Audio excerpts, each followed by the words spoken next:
vamos a dar inicio a la actividad académica de hoy, que es la reunión de trauma, y para esta ocasión se nos encargó revisar el tema fisiología de la pleura y derrame pleural a cargo del grupo C, hoy en representación del grupo María Laura y mi persona José Lozano. Es importante entonces tener presente unos conocimientos generales en este estudio y es recordar que la pleura es una membrana serosa que va a cubrir los pulmones, el mediastino, el diafragma y la caja torácica, que se va a dividir en dos grandes láminas o grandes hojas que son la pleura visceral y la pleura parietal. La pleura visceral va a cubrir a la totalidad del parénquima pulmonar en los puntos de contacto con la cavidad torácica y la pleura parietal en su lugar pues va a cubrir la cavidad torácica en su región interior. Es importante reconocer que el espacio pleural tiene una función importante desde el punto de vista en que se genera una presión pleural negativa subatmosférica que va a favorecer la dinámica o la mecánica ventilatoria y la expansión pulmonar. Ese espacio pleural es un espacio potencial, no es un espacio real y que está ocupado por una pequeña cantidad de líquido que es un filtrado de la circulación sistémica y que es bajo en proteínas. El sistema linfático será muy importante reconocerlo en ese abordaje, en ese estudio, porque va a estar implicado en la regulación o en la adaptación de los cambios en las dinámicas de la acumulación y la eliminación de líquidos del espacio pleural.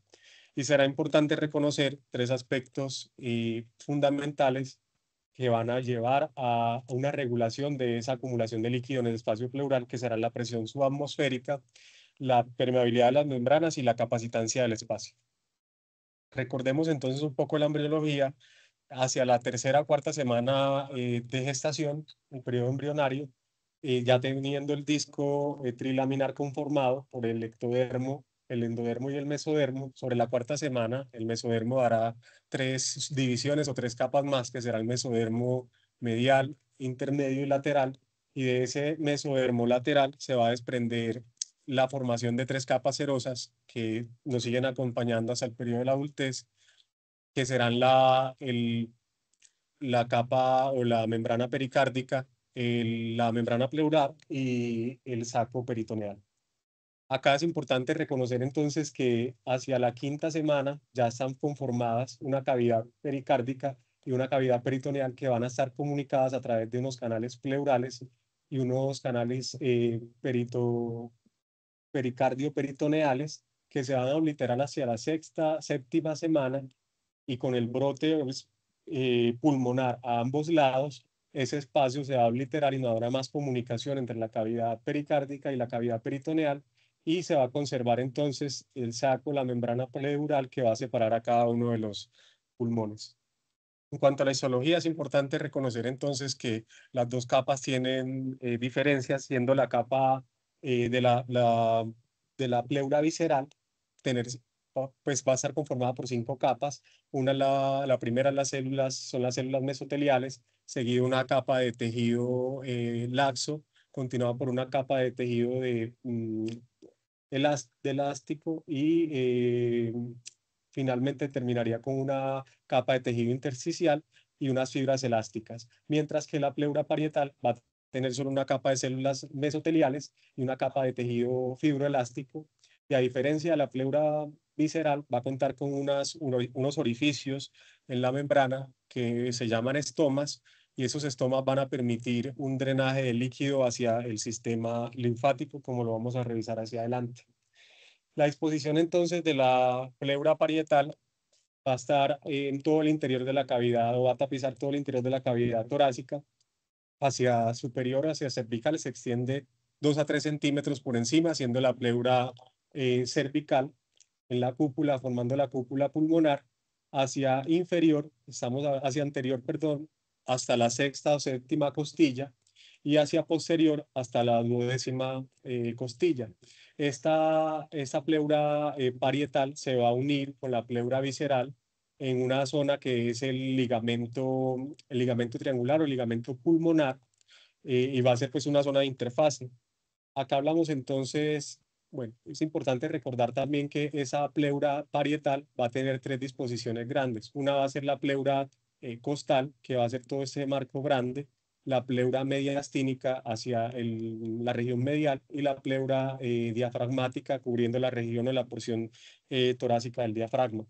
En cuanto a la pleura visceral, entonces va a cubrir la totalidad del pulmón, excepto la zona que se encuentra en el hilio pulmonar, que es donde va a conformarse linealmente lo que conocemos como el ligamento pulmonar y que va a dar continuidad a la pleura mediastínica del componente parietal. Esta pleura visceral se va a replegar en cada una de las fisuras también y va a conformar la pleura parietal unos importantes recesos que son los recesos costodiafragmáticos, los recesos mediastinales y los recesos parietales que van a permitir una mayor expansión del pulmón durante la inspiración. En cuanto a la irrigación, es importante recordar que la pleura visceral va a recibir un suministro de sangre desde la circulación sistémica o bronquial y de otro lado la pleura parietal estará irrigada por las arterias torácicas internas e intercostales en su porción costal y hacia la porción mediastinal por las arterias bronquiales y diafragmáticas y hacia superior en la región cervical por las ramas directas de la arteria subclavia. En cuanto al drenaje venoso, la pleura visceral tendrá un drenaje directamente hacia las venas pulmonares, mientras que la pleura parietal estará drenando a través de las venas peribronquiales hacia la vena cava superior. En cuanto a la inervación, es importante recordar que la pleura visceral no recibe inervación somática, pero la pleura parietal sí, y también recibe inervación desde el del sistema nervioso autónomo, parasimpático y simpático. Esa inervación principalmente va a estar dada por los nervios intercostales y hacia la región inferior por los nervios frénicos y raíces de los nervios, ramas de las raíces de los nervios C3 y C5. En este esquema, entonces, ejemplificamos lo que corresponde como a esa dinámica hidráulica o el movimiento del líquido hacia el espacio pleural.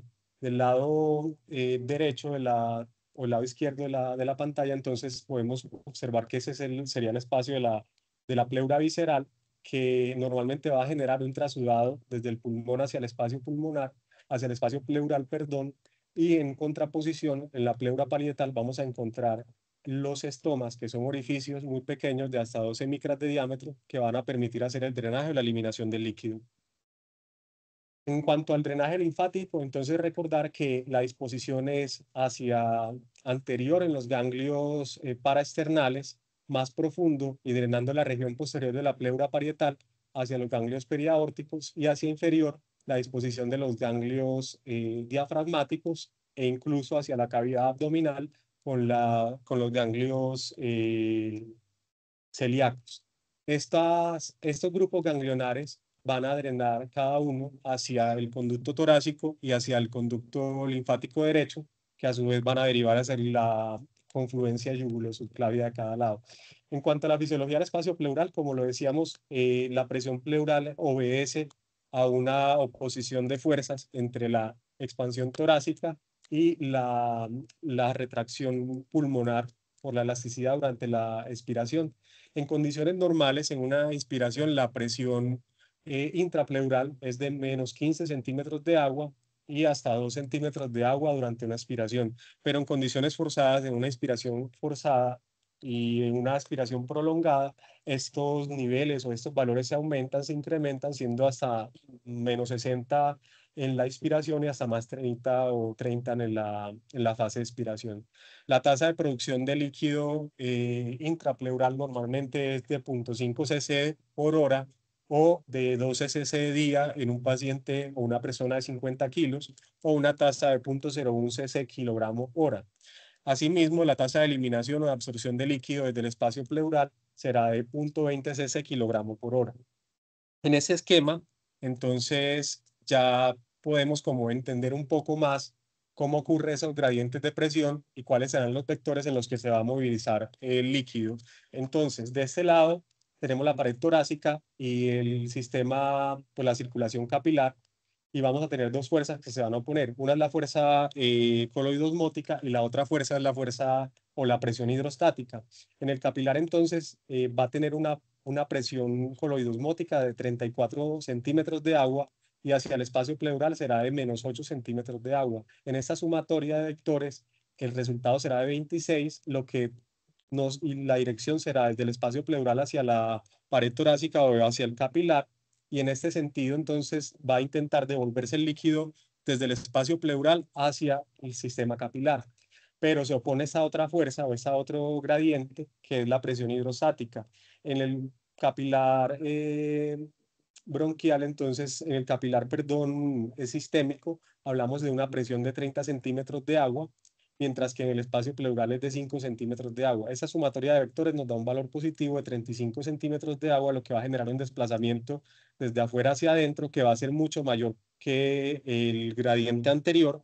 Por lo tanto, en condiciones normales lo que ocurre es que vamos a tener una distribución, un desplazamiento de agua desde esta zona o de líquidos de esta zona hacia el espacio pleural. Y en condiciones normales, del otro lado, en la pleura visceral, perdón, esa sumatoria de vectores va a ser muy cercana al gradiente de presión que tenemos en la pleura parietal, por lo que no debería ocurrir un desbalance en la acumulación de líquido. Y es lo que vamos a revisar hacia adelante. Factores que conllevan entonces a una acumulación de líquido en el espacio pleural, que puede haber un incremento en la formación de líquido por edema pulmonar cuando se exceden los 5 gramos de peso seco del pulmón, y eso está presente en entidades como la falla cardíaca, el derrame paraneumónico o el tromboembolismo pulmonar. También puede ocurrir un gradiente aumentado de la presión hidrostática y en este sentido generar un incremento pues, en la presión intravascular, y eso está presente en los pacientes con falla cardíaca, con síndrome de vena cava superior, y también en aquellos pacientes que tienen una restricción de la expansión pulmonar, en pacientes que tienen pulmones atrapados por membranas o fibrinas, en cuyo caso la pleura puede alcanzar una presión negativa de hasta menos 50 centímetros de agua. En cuanto al incremento de la permeabilidad capilar, está sobre todo dado por entidades que llevan una mayor expresión del factor de crecimiento endotelial vascular y una mayor inflamación que conlleva a un aumento de la permeabilidad pleural. En cuanto a la disminución del gradiente de presión oncótica, ese es el valor normal para la pleura en condiciones normales y este de 24,61 centímetros de agua para el plasma. Y eso está ocurriendo sobre todo en pacientes que cursan con edema pulmonar o hemotórax. Cuanto a la disminución del líquido pleural, entonces lo que debemos pensar que ocurre en ese caso es que hay una obstrucción del drenaje, de la eliminación de ese líquido, principalmente hacia el sistema linfático. Y esto ocurre sobre todo en pacientes que cursan con enfermedades neoplásicas malignas. La capacidad o la capacitancia del sistema linfático para drenar normalmente es de 0,20 cc kilo hora, pero pudiera ir hasta 300 cc al día. Y por último, la elevación de la presión venosa sistémica va a llevar consigo a una mayor formación de líquido pleural, a un mayor trasudado, y esto pues también está presente en pacientes con hipertensión pulmonar. Adelante, Laura.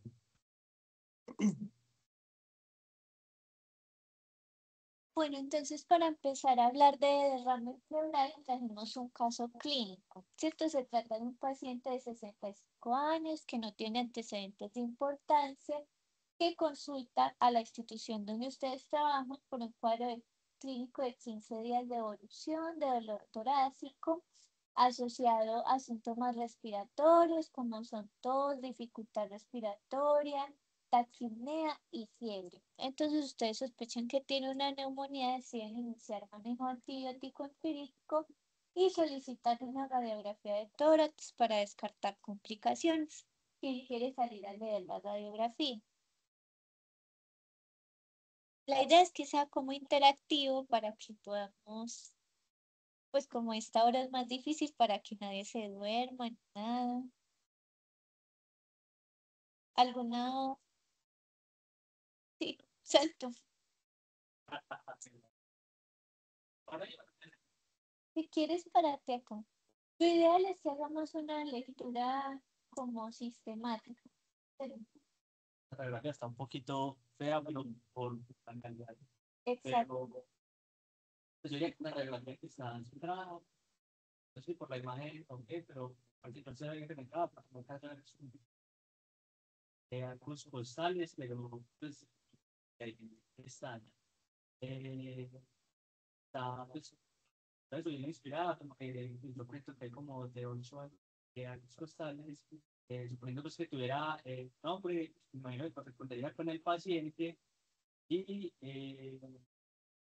pues como dijera eso, al no ver las escápulas, pues tenemos una radiografía posterior anterior, que está ocupando los campos. Y ya entrando pues como la parte de la entrada, de la radiografía, entonces me empieza, yo lo hago con las letras A hasta la E.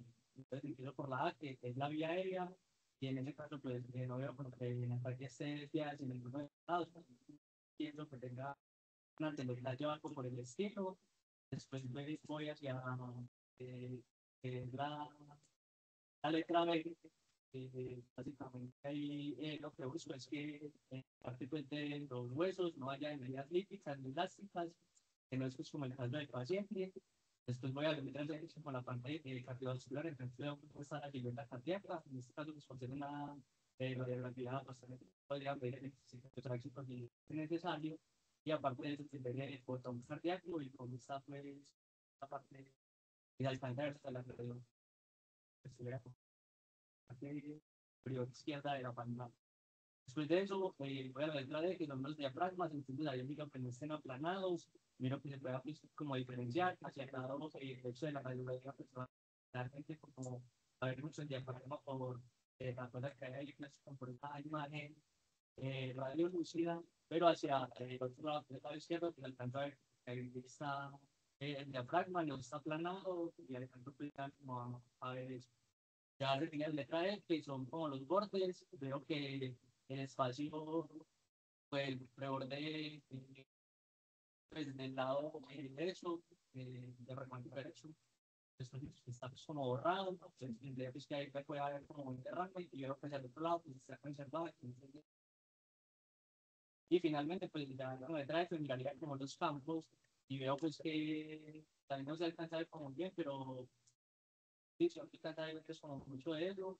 Pero hacia el lado derecho, si veo pues que hay como una acumulación de material que es radio opaco de aproximadamente unos 600 a 700 cc. Y pues basándome en la clínica que tiene el paciente, pues diría que es un derrame paraneumónico. Exacto, muy bien. Excelente. ¿Qué es?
Listo.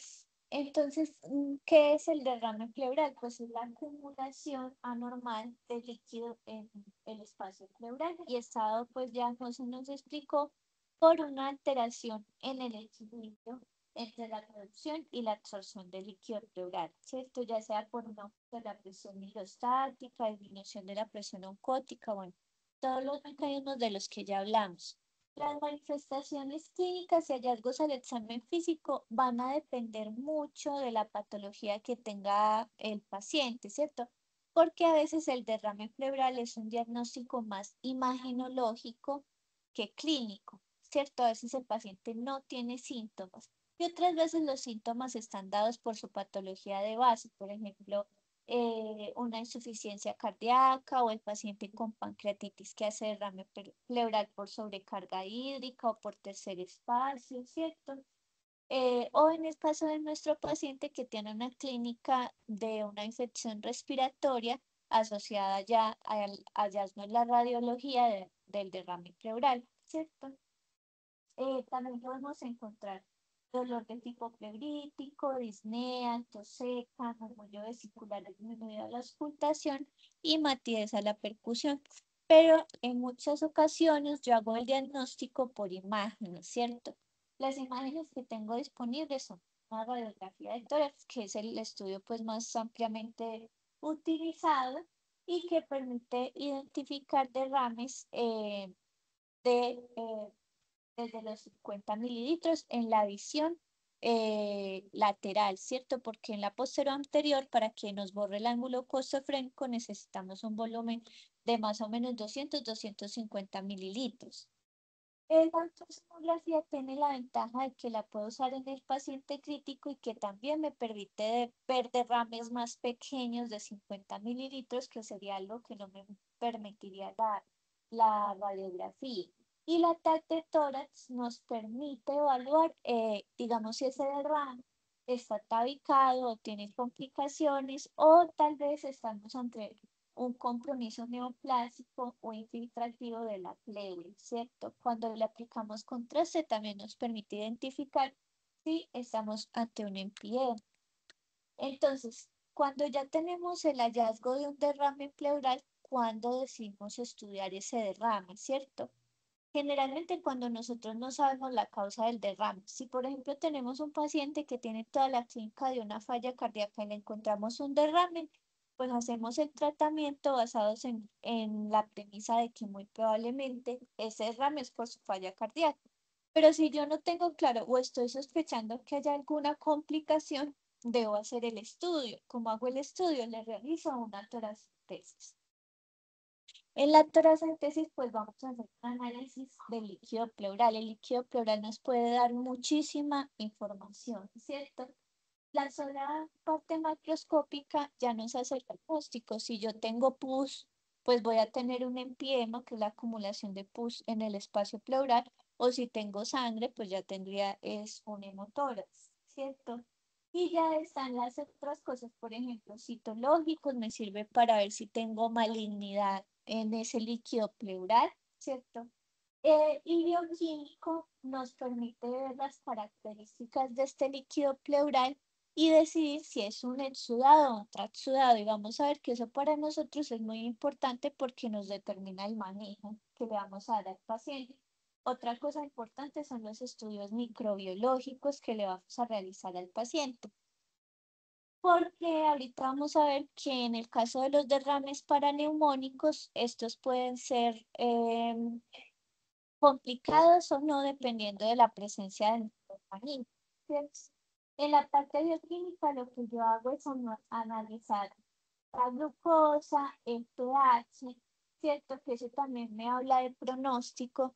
Se ha visto que un pH por debajo de 7,2 es indicación de drenaje pleural porque es de mal pronóstico, ¿cierto? Aumenta el riesgo de que el paciente haga un atrapamiento pulmonar y también me permite evaluar las proteínas en líquido y el LDH y compararlo con el suero, y esto es lo que se conoce como los criterios de Light, que se ha visto pues que son muy buenos para hacer el diagnóstico de un exudado o un transudado. ¿Y por qué eso es importante? Pues porque nos va a permitir em, hacer el enfoque como ya les voy a comentar. Entonces, digamos que ustedes decidieron hacer la toracentesis en ese paciente del que estábamos hablando, ¿cierto? Porque están sospechando que pueda ser complicado. Y encontraron este análisis, y esas son las proteínas en suero, ese es el líquido, el LDH en suero, y además de eso, el gran tiene cocos gram positivos, ¿cierto? Entonces, ahorita vamos a ver qué se hace, ¿cierto? Ahorita si quieren pueden hacer las relaciones y me dicen si se trata de un exudado o de un transudado. Aquí les dejo la tablita para que hagan la relación. ¿Alguien sabe si se trata de un exudado o un transudado? Acá están otra vez los valores.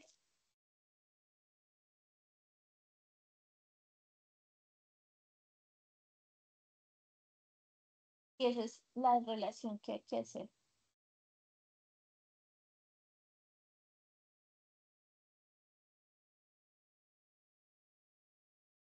solo con ver la LDH ya uno sabe que es un exudado, ¿cierto? La LDH en el líquido pleural. Y entonces vamos a ver como cuál es el manejo. Acá es una tabla que quise traer donde nos hablan específicamente de cada parámetro bioquímico que nosotros analizamos en el líquido pleural y en qué nos puede ayudar, ¿cierto? Por ejemplo, la LDH y las proteínas nos hablan también nos permiten hacer los criterios de Life, la microbiología y los cultivos ya dijimos que nos permiten también decidir el manejo.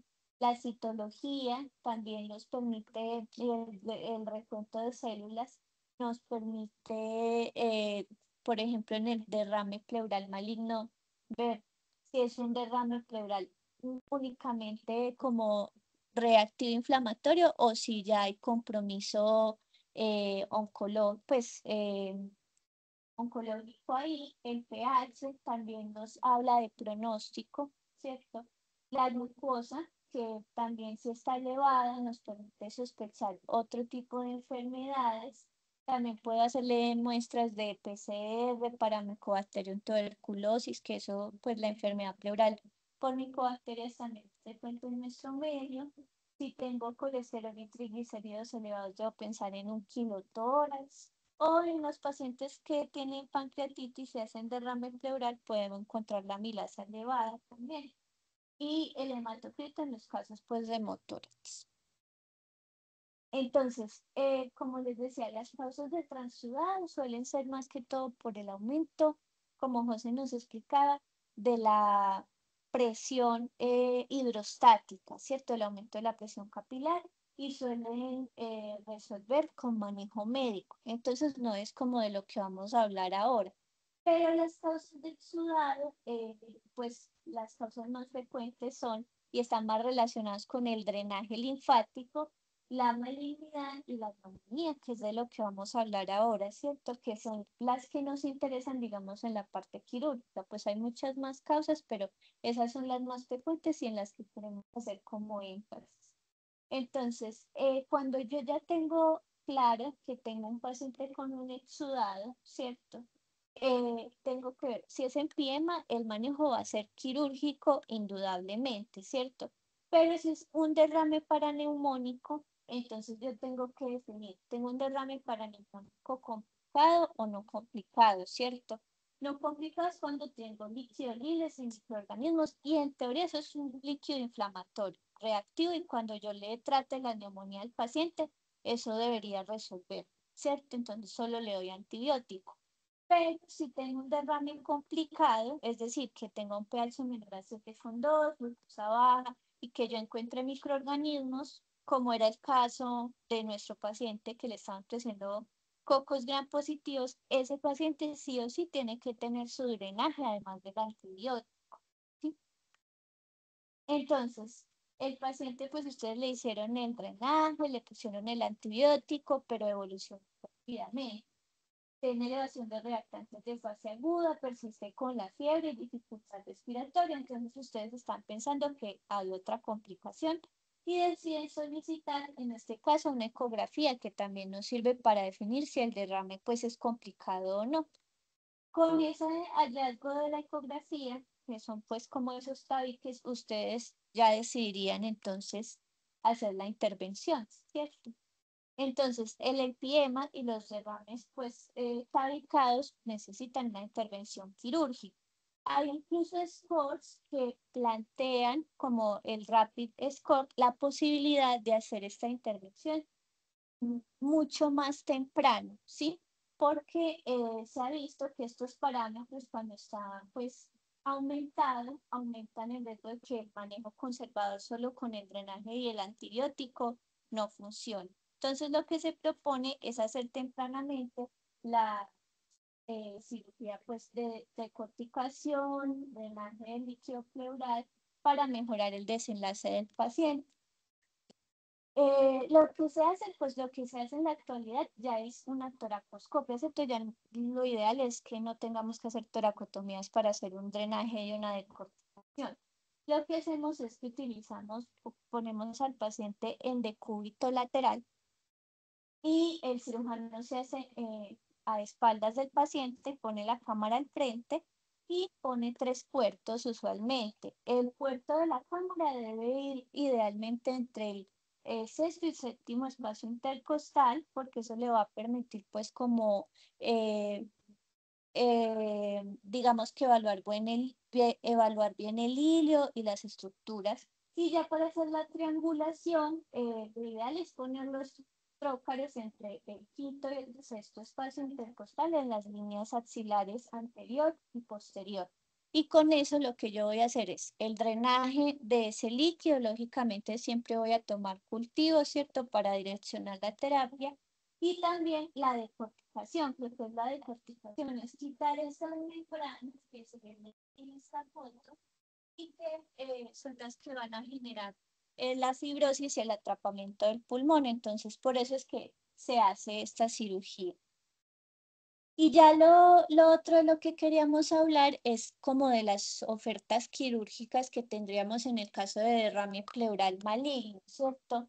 Eh, la oferta, digamos, quirúrgica es más en el sentido de algo paliativo, ¿cierto? Porque pues el manejo también es el drenaje, sobre todo sintomático. ¿Qué pasa? Que estos pacientes hacen drenajes, hacen derrames a repetición. Entonces hay que hacerle el drenaje a repetición y por eso se ofrece este tipo de procedimiento que es la pleurodesis, que lo que busca es la obliteración de ambas membranas pleurales y puede ser médica, que es colocar un talco en suspensión a través de la sonda de toracostomía, o quirúrgica, que puede ser también con el talco, o ya podríamos hacer mecánica, que es con una gasa, hacer como una especie de fricción o de raspado de esa pleura, y eso va a promover la fibrosis y el adosamiento de las pleuras. Esto pues solo se puede hacer en los pacientes que respondan bien al drenaje, o sea, que haya una expansión después del drenaje. Y esa sería como una opción, digamos, paliativa para que el paciente no esté continuamente yéndose a drenar el líquido. Y ya este es como el resumen de lo que hablamos, de cómo debo yo manejar y enfocar el derrame pleural. Básicamente va a depender de esas fases del derrame, ¿cierto? En la primera fase, que yo tengo un derrame pleural no complicado, que yo ya lo estudié, dije no tiene microorganismos ni nada, yo puedo usar solo el manejo antibiótico, ¿cierto?